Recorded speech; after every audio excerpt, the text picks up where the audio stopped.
Welcome to LiveDaf, your online Daf Yomi Shir. Shalom Aleichem. Welcome back to today's Daf Yomi, Meseches BECHOROS Daf Ches. We begin at the Mishnah, which is on Zayin Amud Beis, 15 lines from the bottom. It says the Mishnah, Dog Tameh, a non-kosher fish. Shabala, who was seen swallowing a dog tire, a kosher fish. And then, after you opened up the non-kosher fish, you discovered that same looking fish inside. Mutar ba'achila. You can eat it because it wasn't generated by it wasn't an offspring of the non-kosher. It was imported from the outside, in which case it remains kosher, and vice versa. Vitar, or a kosher fish, shabalag dak tameh, who was seen swallowing a non-kosher fish. Also ba'achila. So that creature found inside the kosher fish later on may not be eaten because it's not the offspring of the kosher. It was imported from the outside. It remains non-kosher. It wasn't developed by the mother fish. Rather, it was imported from the outside and retains its status. Ask the Gemara, when do we say non-kosher fish swallows the kosher fish, that kosher fish found inside is considered kosher because you noticed it being swallowed. You saw the import happening. Suppose you have not witnessed this importation. You haven't seen the fish swallowing the other. And you simply open the fish and find this kosher looking fish inside. Can you eat it? It sounds from the Mishnah that you cannot eat it. Amri, because we have to speculate that in fact ashritz, that the dog tameh manufactured this kosher looking fish, in which case it is considered not kosher despite its kosher appearance, because, as we learned the other day, something which is produced by a tummy source is considered tummy. Says the Gemara, Minalan, why would you say that? I mean, after all, it looks like it's a kosher fish. Shouldn't we assume, even without seeing, shouldn't it be assumed that it came in from the outside? The Sanya, the answer is like this. Because dog tummy mashritz, dog tohir matal beitzim.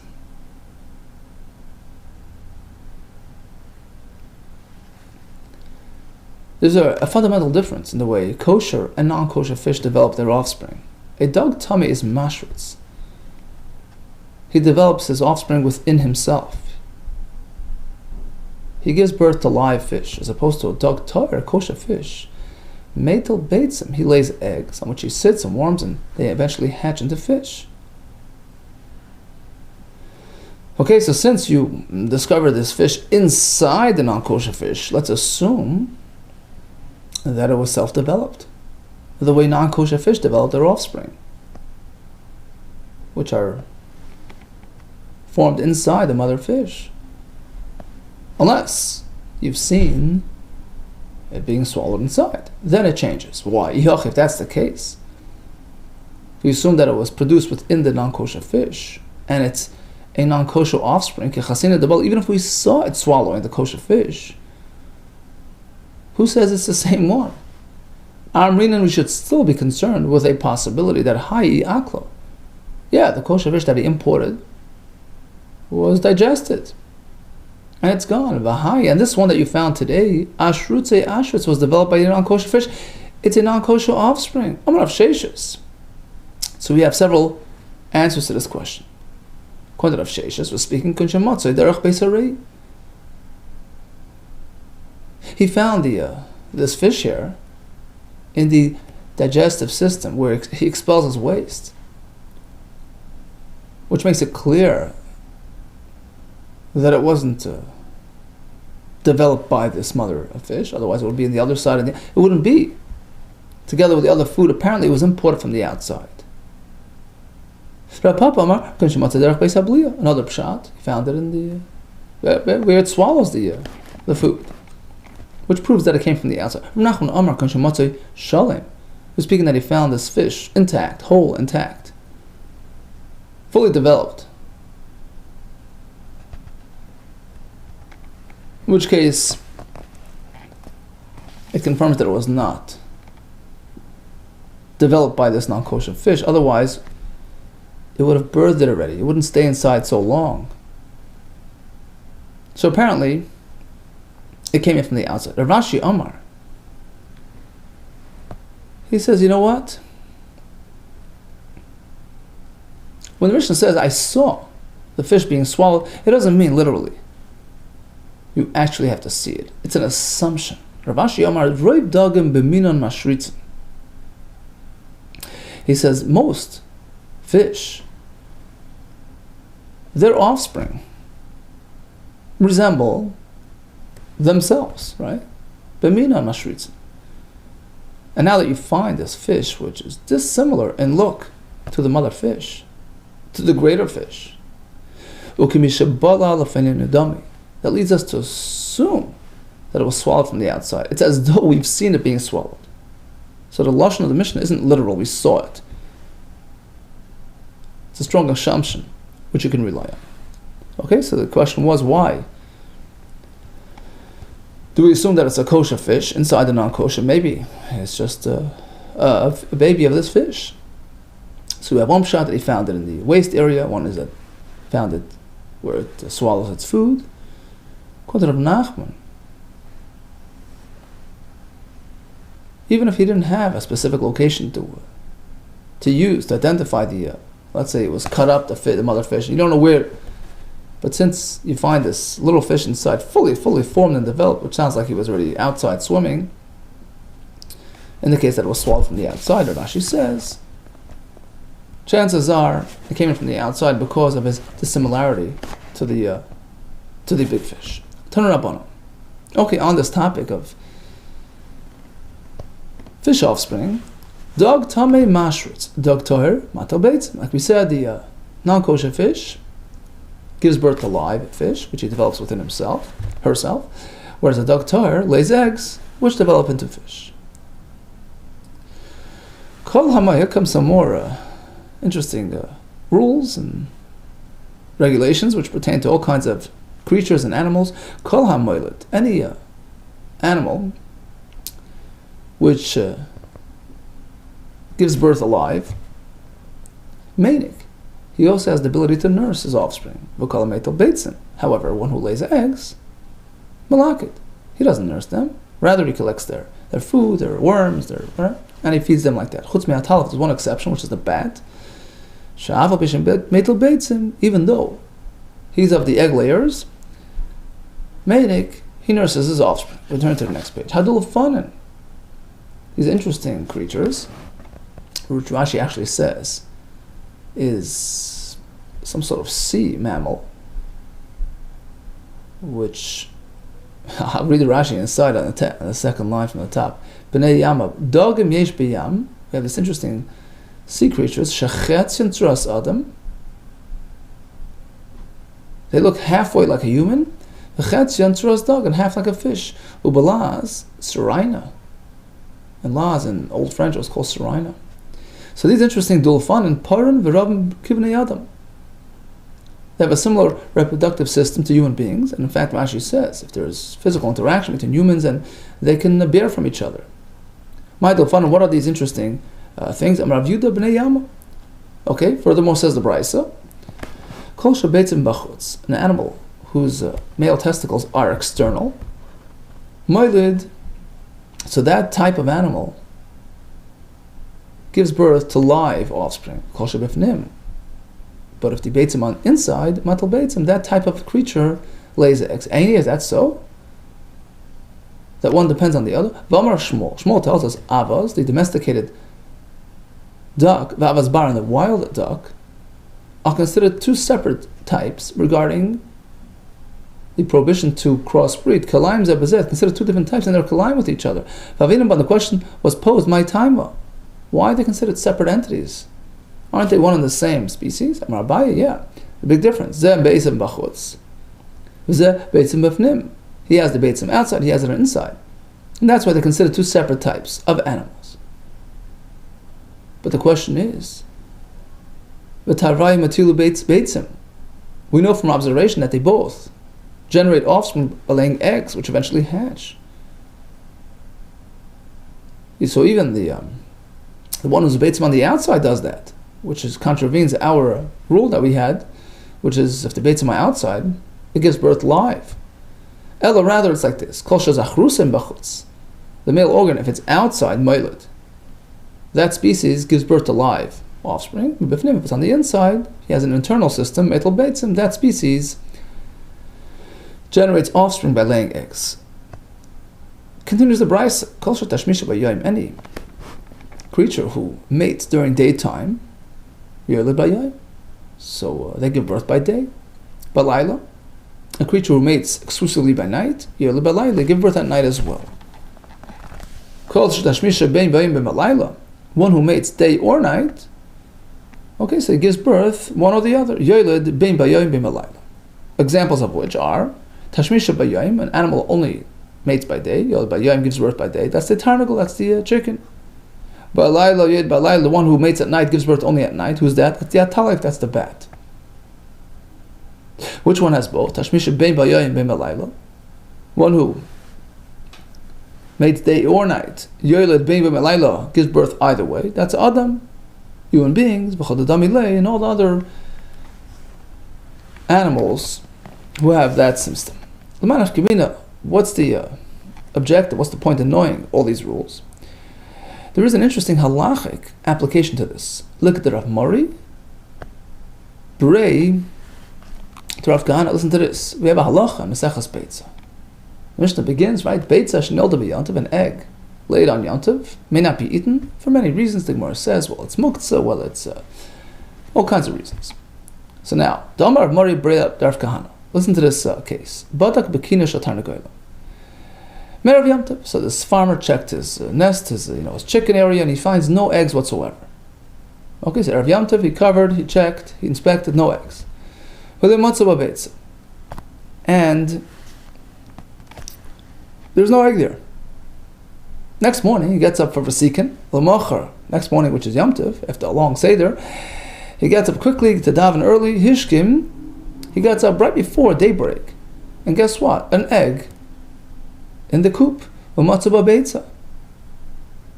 Shall we assume that it was laid throughout the night? In which case it's prohibited. Because it's a beitza that was laid on Yom Tov. No issue. Materas ba'achilu b'yom tov. You can eat it. Have mashed eggs on Yom Tov. No problem. Why? Despite the fact that you checked yesterday. And there was no egg before Yom Tov. Wouldn't that prove that it was laid throughout the night? No! Chickens don't lay eggs at night, as we said before. We have to assume that he didn't check properly. So he missed it. But it was really laid before Yom Tov, in which case it's okay. What do you mean? He did check properly. We can say, maybe it mostly emerged from the chicken and then it was sort of sucked back in. And that's considered late, halachically late. That's why he didn't see it, because it went back in. But since it was laid before Yom Tov, it's mutter. As Rabbi Yechon teaches, if an egg was mostly laid and then it was sucked back into the animal, you can eat it on Yom Tov. Because halachically, we consider it laid Erev Yom Tov. So why would we say this? It's a pretty far-fetched suggestion, because we have an absolute rule. A chicken will only lay eggs during daytime. Okay, now the Brisa continued. Creatures whose form of mating is similar, face to face, etc. Viburi, or their period of gestation, of developing the offspring, is a similar time frame. So if creatures have that alike, have that commonality, so they can actually bear from each other, and they can nurse and they can raise each other's offspring. Speaking of which, generally creatures mate face to back. Chutz mishloisha, except for three, shemisham, panam, they made face to face. Who are these three? Ve'eluhin, dog, a fish, v'adam, and humans, v'nachash, and the snake. Why these different? U'mayish nahanit lasa, why these three unique? That they have relations face to face in a more dignified manner.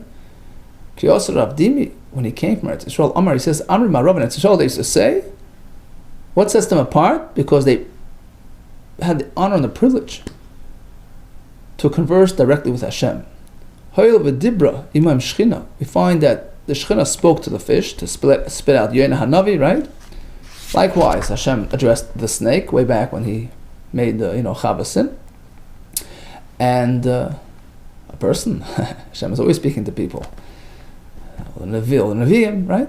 Tana, we learn in the Brisa. Gamal, a camel, however, achar keneged achar. By him, it's rear to rear. Tana Rabbana. Okay, so how long does it take for all these animals and creatures to develop? What is their gestation period?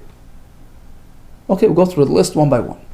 Tana Rabban Hanagailis, le'esrim echad yom. It takes 21 days for that chick to develop from a chicken's egg.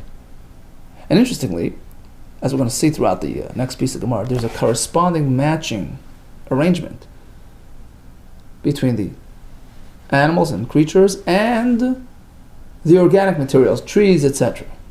Seems like an interesting parallel system.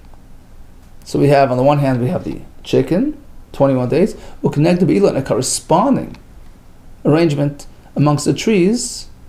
You have by the luz, certain kind of nut, which takes 21 days to develop between the blossom and the actual finished product is 21 days. Kelev, how long for a dog to develop? Lachamishim yom, 50 days.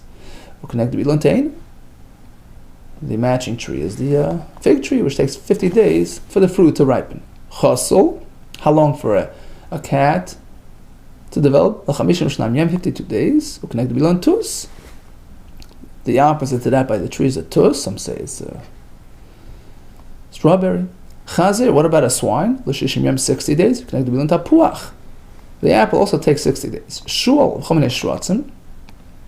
fox and all kinds of other creatures. Lashisha Chadashim takes them 6 months. Ukenegd and Bilon Tvua. What's the corresponding item in the growing world? That's the in the plant world. That's the Tvua, grain, which takes 6 months to wheat. Takes 6 months to fully ripen. Behema Daka Daira, a kosher light animal like a goat, a sheep. La Chamish Chadashim, it's a 5-month gestation period. Connected with Ilan Geffen. Correspondingly, we have the vines, which takes that long. A heavy, unkosher animal, which takes 12 months. Connected with Ilan Dekel. And the palm tree also takes 12 months. Tahira, a heavy kosher animal. Tisha Chadashim, it's a 9-month period. Connected with Ilan Zayas, corresponding to the Zayas, the olive tree as well. Haza'ev, a wolf, va'ari, a lion, va'doyev, a bear, va'number, a leopard, va'bardlo, some say that's a cheetah, some say hyena, va'pil, a elephant, va'koyev, a monkey, va'kipov, some sort of monkey variation. L'shalosh it takes them 3 years to develop. Ukneg, dan be'ilan, b'nei shuach. B'nei shuach is also some sort of fruit which takes 3 years to grow. Ef'a. So this interesting creature called the ef'a, l'shivim shana. Takes him 70 years to get going. Okay, so once he hits 70 years old, then he can bear offspring. And likewise, the carob, it takes 70 years. Only a mature 70-year-old carob tree can start thinking about producing its own fruit. This carob tree, from when it's planted, until it produces its fruit, Shivim Shana takes 70 years, Mei Burai Shalosh Shanim. And it actually takes 3 years for the fruit itself to develop. So some learn it means on top of the 70, some learn it means within the 70. We can indicate it's a long stretch. Nachash, how long for a snake to develop his offspring? L'sheva Shalom takes him 7 years. L'oisei Rasha l'mitzinu chaver. This wicked fellow, this snake, who was the catalyst for the first sin. That's what we call him a Rasha. Oisei Rasha, the outstanding wicked creature. is a standalone item. He has no friend in this matter. Lametzinu chaver. Nobody matches up to the length of time that it takes for him with a full 7-year endeavor. Some say muchsasim. There is a certain kind of tree which corresponds to the 7-year gestation period. Not only how do we know that in fact the snakes take 7 years, an abnormally long amount of time? Some related to B'Shua ben Chananya, Shenamar, we have a pasuk where Hashem articulated the klal, the punishment, the curse, to the Nachash after he made Adam and Chava sin. He says like this: "Or ato, you should be cursed, mikol behema, mikol chayes hasada, worse than all the behema and all the chayes." The Gemara learns this relates to bearing offspring as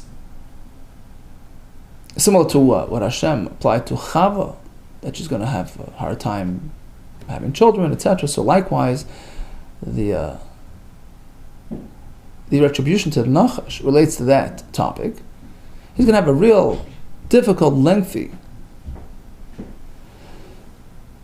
experience in birthing his offspring. More than all the behema and all the chaya. So the question is, if he's going to be more difficult than the behema, which we said is a 5-month gestation period, certainly he's automatically worse off than the chaya. The chaya is the shortest chaya is the chasul, the cat, which is only a 52-day period. And Rashi asks, well, maybe the pasuk just means to state that he's worse off than the longest chaya, which is a 3-year, the lion and all that. Well, in that case, Rashi says the pasuk could have simply related to the chaya. He said, well, you're worse off than the chaya, and we know that he's longest than the longest chaya. The pasuk relates to behema as well. So apparently the pasuk is saying the shortest. So the shortest amongst the behemoths, 5 months, which is longer than the shortest chaya. So why make even mention of the chaya? Rather, the pasuk means like this. It's a whole arrangement.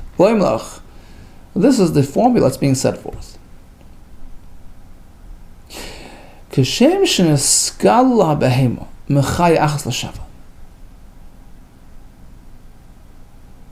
Just like the behema, which is which has a period 7 times longer than that cat. Which behema are we talking about? We're talking about a chamar, a donkey, which is called a behema. It's a behema gas, it's a heavy behema, which is non-kosher, but it's a behema. And his gestation period is a full year, which is 7 times 52 days, which gets you 365, right? Just about, right? So it's 7 times over the cat. Kach niskalal hu. Likewise, the snake, his period is 7 times the behemoth's period. So it's 7 times 7. Starting point is the shortest chasul, which is 52 days. Multiply that by 7, gets you the year of the chamor. And times 7 is the 7-year gestation period of the snake, which gets you to 7 years. Says the Gemara, who says to go this way? Starting point is the chaya, multiply that by 7 to get you to the behema, multiply that by 7. Maybe starting point is the behema, and the chaya is 7 times the behema. Perhaps you can go the other way. Just like the chaya is 3 times longer than the behema. Mind you, which chaya are we talking about? Ari mechamar. The lion is 3 years. 3 times the chamar, which is only a year. So 1 turns into 3. Multiply that by 3. A total of 9 for the snake. So give him an extra 2 years. Likewise, he is going to experience a period which is 3 times longer than that chaya, so 3 times 3, Davli Tesha Shan, which gets you 9 years. We turn to the base. The answer is Miksiv Mikala Chaya Mikala Behema. Does the pasuk start with chaya and builds it up to behema, which would lead you to that formula? No, it's the opposite. The starting point is the behema. Mikala behema, that's the starting point. Mikala chaya ksiv. So if it would say mikala chaya mikala behema, it would say, well, the chaya 3 times the behema, right? And then over to the nachash. It doesn't say that. Mikala behema, mikala chaya ksiv, which tells you it's the other way. That the behema is X times the chaya, and the nachash is X times the behema. Okay, so that's why we have that other formula, which is starting point is 52 days of the cat, multiply that by 7 to the chamor, which is a year, multiply that by 7 for the 7-year nachash gestation period. Says the Gemara, well, perhaps we can give him a shorter time. How? Perhaps we can say like this. Just like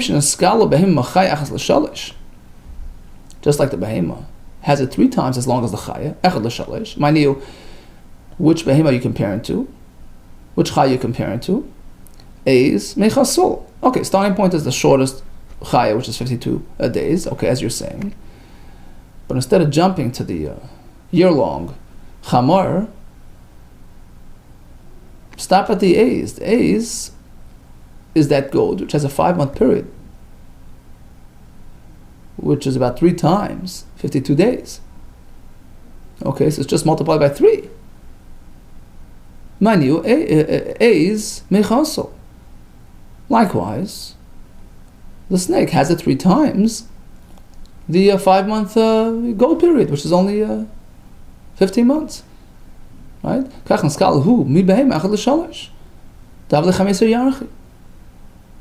Okay, so it's 52 times 3, 5 months, times that by 3, 15 months. So give him a 15-month period rather than a 7-year period. One way to answer is Mikala Behema Ksiv. Mikala Behema. You got to go to the longest Behema, the worst, which leads us to the Chamar, which is a full year. Full 7 times the 52-day chasol period. Another answer is Klalahu. After all, Torah is cursing. Hashem is giving him an einish. Klalash dialuve. Give him the strongest, most severe punishment. The presumption is that he's going to get the longest period possible to formulate, which is 7 years. On this topic, Amarle Kesar Rabbi Shua ben Chananya. So the Roman Kesar, the ruler, turned to Rabbi Shua ben Chananya. He says, I have a question. Nachash lekama mi abra moiled. How long for the Nachash to generate his offspring? Amalei says the Shev Shnei. 7 years, as per the Gemara. Really? There were these scholars called Save, the elders of the Be'atuna of Athens, who are known to be world-renowned scholars and philosophers, as we're going to see later on in the Gemara. So they actually made an experiment, so claims the Roman king. Arbino, they breeded snakes, and it took them merely 3 years to have offspring. And you say it's 7? Oh, says Rabbi Shua ben Chananya, Hanu mi'abri havu mikara. Arba shnin, those snakes had already been carrying for 4 years. They were most way through their cycle. And that's why it only took 3 years for the offspring to emerge. But really it takes 7 years. Really, says the Roman, the fact is they were mating. Apparently they weren't yet expectant, because an animal, once it's expectant, it doesn't mate. He says no. Just like humans, snakes also will mate despite being pregnant. So the Roman responded, how could you question their experiments? How could you doubt their validity? I mean, these Sabed Be'atuna, these Chachamim of Athens, are known to be world scholars. They wouldn't err in their experiments. If they're concluding as such, you have to rely on them. Anan, we the scholars of the Jewish nation, Chakim Minan Minai, we're wiser than them. Our Torah is on a much higher, deeper, profound level than the mere, superficial, observational conclusions of the Sabei Atuna. Really, says the Roman, if you're so smart, Zilzakinu. Go have a debate with them. Vaisininu li, and bring them over to me. They were very difficult to reach, those fellows. I'm going to see later in the Gemara, they were basically inaccessible, unapproachable, scary individuals. And he says, look, if you win them over, bring them over. So basically, what Gershom explains, what he meant to say is, go have a debate with them, go engage them in discussion, in matters of wisdom, and you should precondition it, that if you win them over, they'll be compelled to follow you back here, and that will prove that, in fact, you won them over. Amalei Rabbi Shimon Hanani says, okay, not a big deal, Kamahavu. How many wise men are there in that area? He says, Shittin Gavri. They're comprised of a group of 60. It's a club of 60. Amalei says, okay, no problem. Avali Sfinta, make for me a ship, Queen Elizabeth, a big ship, this Shittin Bati, which is comprised of 60 berths, 60 compartments, and each compartment has to have 60 couches, 60 seats. Each room is shall have 60 armchairs. And this way I'll get them to come over to us. So the king complied, he provided the ship. Okay, now he embarked on this journey to try to find them. They were situated in some sort of secretive location. He had to go find them and then engage them and then somehow bring them over. A pretty tall order. Okay, so when he arrived at their location, he didn't know exactly where to find them, but general location he had. And by the way, the upcoming sugya is very obscured. The wording seemed to be very cryptic. But the Mefarshim explained the Marsha. If you have some free time, there's a lot of Marsha in the back. There's Maharal and Chidushi Agodos. There's the Vilna Gaon in his compilation called Pirush Lagama Agodos, that delve into the depth and the deeper meaning behind these obscure parables that they were engaged in. It seems like just idle, small, useless talk, but in reality, they represent very deep, profound religious and philosophical concepts that they were debating. And yeah, that was the purpose of this encounter. He's going to go engage them in discussion about the basic tenets of Yiddishkeit, of religion, of philosophy. And ultimately, as we're going to see later, he won them over and he got them to come back to the king. And so he kept his end of the deal. Amarle. When he arrived at their general location, now he had to go find where they live, where to find them. Firstly, he walked into this butcher store. Okay, Ashkalav Gavra, the Pasht Chivasi, he sees this butcher being busy, cutting up the animal there. Amalei. So Rishua, posing as a customer, says to him, okay, Reishach Lizvuni? Is the, your head for sale? Amalei says, yeah, sure. Amalei says, become, how much is it? Amalei, Palga, this is $50. Amalei gave him the $50. So if Amalei, so then he turns to the butcher, he says, Ana Reisha de Chivasa Amrilach. He says, you think I'm here to buy the head of the animal? No. I said your head. And you sold me your head. Too late. Amalei, sir, be sure. Says to him. So there's a girsa actually that he gave him the head of the animal. Right? So Bishur says, what do you mean, the head of the animal? I asked for your head. So the fellow was had. He's like, Amalei says, okay, you know what? Deal. If you want me to let you go, Amalei, if you want me to let you go, Skei, walk ahead of me, Achvili, and show me Pischa, the entranceway, the Beatuna, to the club of the Zikni Atuna. Okay? So the fellow was scared for his life. He says, Amalei, he says, Mustafin, I'm afraid to do that. They're called the Machvi, anybody who dares shows, who dares to go and divulge the entranceway, Katle, they kill him. I can't do that. Amalei says, okay, we'll make a code system. Durei, carry out on yourself kricha the kanya bundle of reeds. Okay? So He'll just, innocently walk along the road. When you get to that location where the entranceway is, zakfa.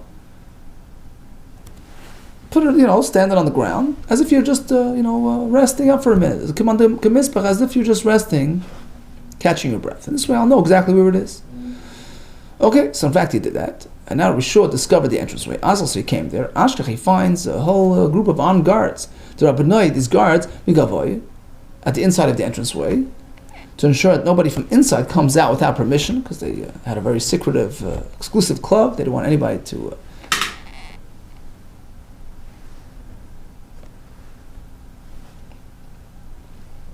have any, illegal associations. Rabbanoi and a group of armed guards on the outside, the exterior side of the entranceway, to ensure that nobody comes in from the outside without proper authorization. In fact, they had on the threshold, they sprinkled such powder which would discern any footprints coming either in or out. The ichazukar the if they see any footprints heading in, which would indicate that the guards outside were not doing a good job, they would kill them out. They would kill the outside guards. The nafka, if they noticed an imprint heading out from the inside, which would indicate that somebody escaped, they would kill the inner guards. So what did he do to gain access? He reversed his sandal. So he stepped into the threshold, but with a reverse sandal, which would appear like somebody escaped from the inside. So now they kill the internal guards. He turned his sandal this way. That would indicate that somebody came in from the outside. They killed all the guards, the ones on the outside as well. Now, interesting, Rashi doesn't have two steps here. Rashi has that it was just one switch. So basically, he walked in with one sandal facing in, which would indicate somebody made it in, which would kill the outside guards, and one sandal he was wearing in reverse, which would indicate that somebody came from the inside out, in which case they would blame the inner guards. In any case, now it was all clear, all open. He had full access. Azal, so he went in there, and he encounters these exotic, scary individuals sitting in an interesting fashion. They were arranged like this. Ashkach, he finds Yinukim Leil, younger group were up on the second floor, up on top. The Savim Latachas and the older elders were on the bottom floor. The reason for this was to trip up any visitor, because, look, either way it's a lose-lose proposition. If he's going to greet the elders, the fellows on top will say, "Hey, what do you mean? We're on top. We're more esteemed, and we should be the ones greeted first." Boom, kill you. If he greets the younger ones on top because of their position, well, the elders on bottom will say, "What do you mean? Greet the elders first." Boom, kill you. So now you're stuck. So what did he do? Amar, he figured, if I'll greet the young ones first, Katli lihani, the older ones will kill me, because they'll view it as an affront to their position. Savri anana definan, because they claim they're better, they're older, they're more, they're wiser, older and wiser. Danan kashifinan tfei, we're older, the younger ones, what do you greet them first? Amar, he says like this, Shalom alechu, Shalom aleichem. He greets them all as one, so he got past that minefield. Amrulay. Okay, so the Zikni Atuna turned to Rishon. He says, "What are you doing here?" My vitich. He says, "What's your profession?" Amrulay, he says, "I'm the Chacham of the Jews. Ano Hakim Yudoya Ano. And I came to study your wisdom." So he submitted himself to them to lower their guard. But I'd like to learn some Chachma from you. Okay. So they said, "Okay, you ready for a test?" Yachi, if you're such a smart man, we're going to ask you some questions and see how you do. Amar Luz, Rabbi Shul responds to the Greek philosophers. He says, "L'chai, no problem. Agreed, but on one condition. Two-way deal. Izachisuli, if during the course of our debates you prevail over me, okay, so then you're the winner, and kol yisu. Anything you wish, you can do to me, avidubi. But on the other hand, if I win you over on the far chance that I emerge victorious, then I'm just asking you for one favor. Come have a meal with me out in the boat. Ichlu gaboy, you'll eat together with me besvinta in my boat. Okay, sure, no problem. Here comes the first of 12 questions that they asked him. Now, as we mentioned, it sounds, trivial and perhaps even a bit comical. The things that they brought up, but as the Mefarshim point out, these represent really deep and fundamental, philosophical, religious, issues that were being alluded to. So the first thing they asked him was like this: Amrulei, Ahu Gavra. So you have a fellow who's looking for a shidduch, the azal. He goes out there, and he's seeking a certain woman. And his family, her family wasn't willing to part with that woman. So it didn't work out. What possesses him? I mean, why would he even consider going to a more prominent family to seek his match? If it didn't work out with the less prominent family, why would he even entertain attempting the more chashav family? Why would he think they would be willing to consider him as a son-in-law? My chazile, the azal hecha, to go where the midluminei, where it's even higher than him, a higher, more prominent family. That was their question to Rabbi Yeshua. Okay, good question. Shakal Siksa. So before he actually responded verbally, he made a demonstration. He says like this. He took a siksa, like a nail of some sort, dotza l'tatoi. He attempted to poke it into the wall on bottom, but there's no hole, and it didn't go. Loyal, it didn't go in. But when he tried again further up on the wall, where there was a hole, it slid right in. Omar, so he says to them, that's a parable, which will provide a solution to your answer. You never know. It's all about mazel. Okay, so that shidduch didn't work out. Doesn't mean this one won't. Don't take it personally. Don't take it as a knock to your self-confidence and value. Hi, Nami, so this fellow, Misramid Bas Mazle. The reason why he went further to look for another shidduch, even in a better family, because perhaps that one is his match. That one is his mazel. Okay, next question. Gavra the oiziv v'tarif. So I asked him like this. A fellow lent money, $1 million. And the borrower defaulted on the loan, didn't keep his word, didn't pay him back, and it required a whole torturous process of enforcing the judgment and collecting on the borrower. The oiziv, so you lent v'tarif, and he had to go and collect. My chazad the hada oiziv. What possesses this lender to go and lend again if he already got burnt the first time? Amar Lucy says, look, just because he got burnt once doesn't mean that you give up on being a nice person. Gavra azlag. Imagine a person goes out to the swamp, to the forest to cut off get some reeds. Katal kama tuna. So he cuts off the first bundle, the first load. Kama means the first tuna load. And he couldn't lift it; it's too heavy for him. So does he just leave it there and go home? No. Hadar katal. He continues on chopping more. Umanach and places them on the original bundle, and he keeps them piling up. Why? Until a truck comes by, it will help him out. Adis rami inish, until a person comes along. People, madle, they'll carry it for him. So likewise, our lender, look, it didn't work out with the first person. You fail, you try again, right? Next question, Amrulay. Emelan mili de. So this time they turn to him, they says, give us some idle talk, some silliness. Amrulay says, yeah, imagine there was this mule that gave birth. A mule doesn't give birth, right? Vavatale piska. And on the newborn, there was this tag around its neck, v'kasabe, on which was said, the masik b'bei abba me alpha zuzeh. That he has a claim on base abba, on the they have a claim on on his parents' family, his father's family, 100,000 zuz. Amalei, so the wise men turned to Yeshua. What are you talking about? A mule gives birth? Since when does a mule give birth? A mule is meant to be barren. So he says, yeah, that's exactly what you asked for. You asked me for a silly talk, I gave it to you. Amarlu, Haini, mule d'b'doy. These are the words of falsehood that he asked me for.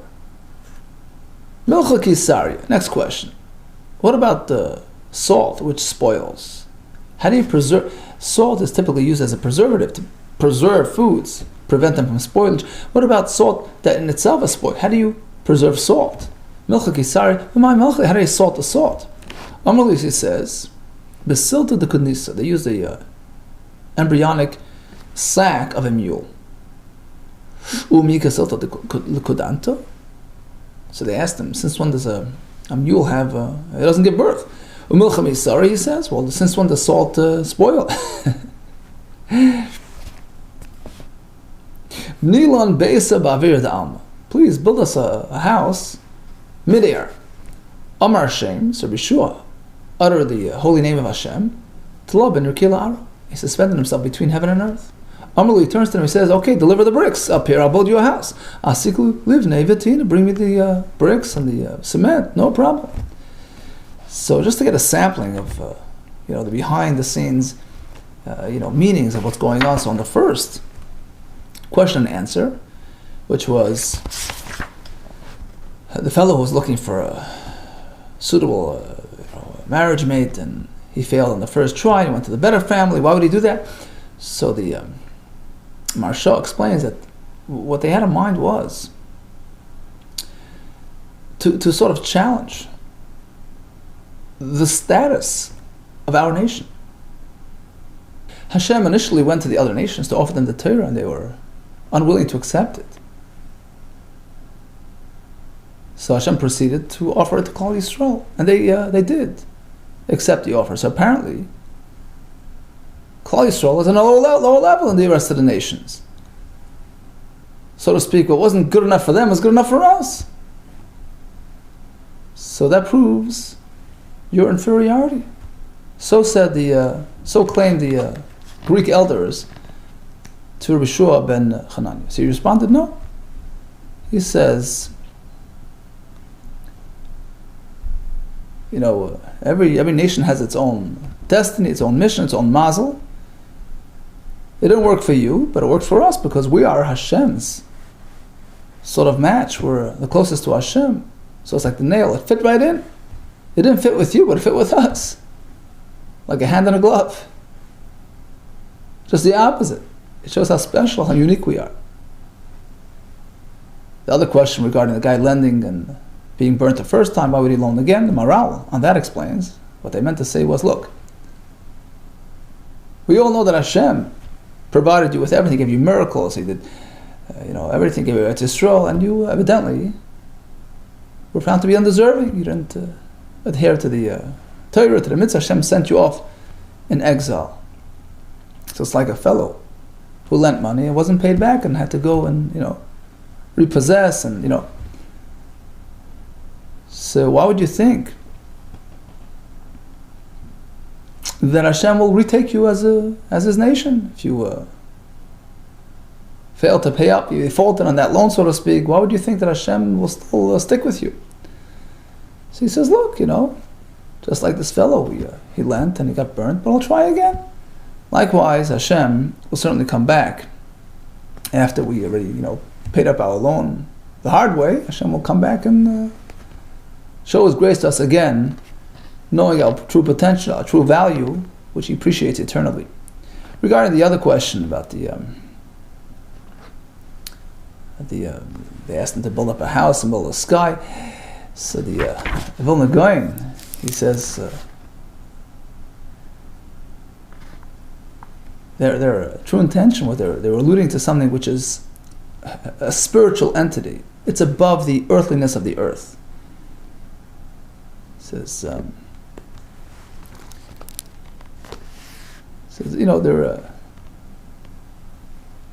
there's either earth, right, which is materialistic, or it is something spiritual. To go connect the two, which you're attempting to do, which Klal Yisrael in the Torah and the mitzvahs are attempting to do, trying to elevate the mundane, make it spiritual. You can't do that. So he says he could, look. And he flew up midair to show that, look, we are made of different material than you. Our neshama, our essence, is of different quality than you. We are spiritual, essentially, and therefore we have the ability to incorporate all the gashmias into the ruchnias and to elevate the mundane, to mekadesh, the vel. That's how it tafkid. The thing with the salt, they said, how do you preserve salt? And so the Vilna Gaon explains what they had in mind was that we find in the Torah bris melach, the covenant of salt, eternal covenant to Hashem and Klal Yisrael. So they claim that it all dissipated. Look, the covenant, the relationship is dissipated. You've sinned, you've been exiled. That's it. It's over. And he said no. He says no. And he brought a mashal from the mule that gives birth. He says, Klal Yisrael, even if they weren't 100% behaving, but the fact is we still maintain that Mesorah. We pass the Torah on to our kids. That's going to ensure our eternity, our nitzchias. Interesting, just to add a little twist. It says Vishinantam levanecha v'divarta bam.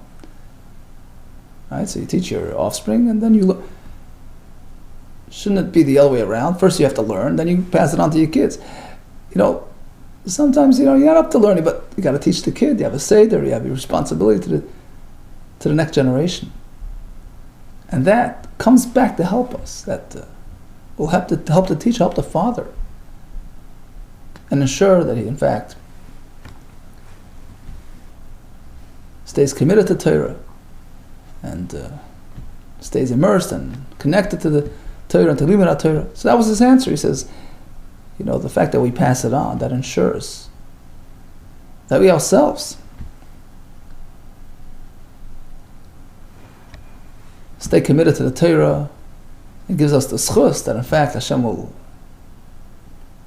refresh our relationship. Okay, just a little glimpse, behind the scenes glimpse of what was going on here between the Ziknei Atuna and Rosh ben Hanania. Okay, next point that was raised was like this. We'd like to know the midpoint of the world, exactly where it is. Mitziasa de Almahecha. Zakwa let's bus asa. He picked up his finger. Amrlu says, Hacha, right here. So they go, well, who says? Aisu Ashli Mishchus. He says, okay, want me to prove it? Bring along, get some really long ropes, and I'll measure it up for you. And of course, they couldn't do that. Islam Bira V'Davra. Next, we have this well out in the field. Idol Abasa, can you bring it into town? Amrli says, sure. Just get me some real strong ropes. Avshiluli. Braid for me, produce for me, Chavli. Ropes, mipare, made from chaff, from waste of grain waste. Vailina, and I'll bring in the thing with those ropes, and obviously they couldn't do that, so he was off the hook. Islam rechayet desfira. Next, we have this broken millstone. Chayte, can you sew it up for us? Amr says, sure. Just give me the right threads. Krucheli minei gardias threads. Form the threads from the millstone itself. And I'll use those threads to sew it up. And of course they couldn't do it. Mishra de sakine, a row of knives growing out of the ground. My kadli, how do you harvest knives with that are metal? What kind of tool do you use to harvest metal? Bekar the chamar, he says, sure, with a horn of a donkey. They, umika karna chamara. Since when does a donkey have a horn? He, umika mishra de sakine. Since when do knives grow out of the ground? Next, isolate tray bay. They present him with two chicken eggs. Amrlei, they go to him, Hai de zagta. Uchmas. Uchmas means black. Which one is of a black chicken? V'hai, which one does zagta? Chivrzi, comes out of a white one. Isilu iu tray gevinis. He presents them with two blocks of cheese. And he goes to them, Amar lahu, Haidi is uchmasi, Haidi is chivrsi. Which one is of a black goat? Which one was produced by a white goat? Okay, so they were stumped, and he didn't have to answer either. Urtsusa demes. Next question. You have a unsuccessful chick that dies within its eggshell. Where did the life exit from? It's totally closed up. Where did the ruach leave from? So he says, well, the same place that it came in. Wherever the spirit came in, that's how it left. Wherever the life force arrived, that's how it came out. Next question. Could you point out to us mana, some sort of utensil, which isn't worth as much as the damage that it causes? Its damage overrides its value. Do you know of such a thing? He says, sure. I see budya. So he brought along a mat. Pashti opened it up. Couldn't make it through the door. It's too big for the door. He says, I assume bring some, get some shovels, some tools, and break open the door, widen the door. Oh, here's an example of an item which is not worth the value of its damage. I sinu. Okay, so once he's done and he won them over and all their questions, I sinu. So now they had to keep their end of the deal. He brought them invited them into the ship, one by one, to trick them. This way, when they walked and they saw 60 seats, they figured, okay, this is going to be for the whole club. Every single one of them, when they notice the 60 armchairs, Amar, he says, oh, sure, I'm just one of 60 who are still coming. All my friends also going to be coming into this berth, and therefore they felt comfortable and they sat there without feeling what was coming to them. Amar lay, the sapuna. As soon as they got all 60 on board in 60 separate compartments, I guess he was afraid to seat them together, lest they, gang up on him. They were asperts in sorcery as well, they're ashamed to say. So as soon as he got them in there, Amar lay sapuna calls out to the captain, let's go, Shri, undo the anchor, Svinasach, undo the ship, and get going. One more thing he did as they left, Shakal Afra, he took some soil from their land, and he brought it along with him on the journey. We turn to the next page. Kimati lebevli. Next point, when they got to this place in the ocean where the water gets swallowed into the underground. Rashi says it's a place out there which seems like a dangerous place where the water just swallowed into the ground. So while they were passing that point, he filled up a pitcher, a container of this miraculous water, this swallowing water. Okay, so now he had the earth from their location, and he had this unusual water. Also, when they arrived to Rome, they came to the Caesar. Okay, he says, look, I promised and I fulfilled the communal by coming Caesar. So he set them up in front of the Caesar.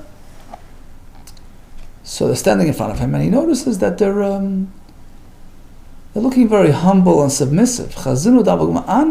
Like an ani, very submissive, which is uncharacteristic of these highfalutin individuals. Amar lei, hani lavninu. So the case turns to be sure these aren't the people that we're looking for. These are totally different people. I'm not accustomed to seeing them in this humble manner.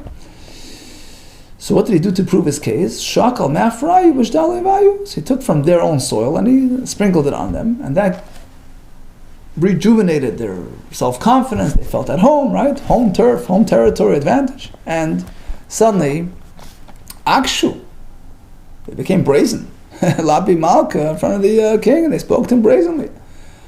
Amar lei, so now the king felt threatened. He felt insulted. He says to Rishu, Amar lei, call the boys out, do whatever you want with them. Okay, so what do? To get them out of the way, to solve this problem for all time. I sinu mayad aisimibli. So he got that water. He brought in that water that he brought from that place in the ocean. Shadinu betigda. So he poured it into some barrel. Amrlu, and he turned to these wise men. He says, fill it up. Mal yu'aluhu.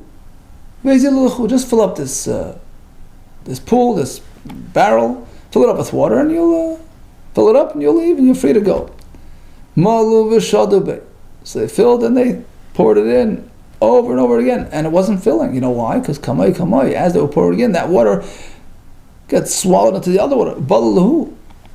So what did that kamay, that the first water, as it was being poured in, disappeared into the other water, and it was an endless proposition.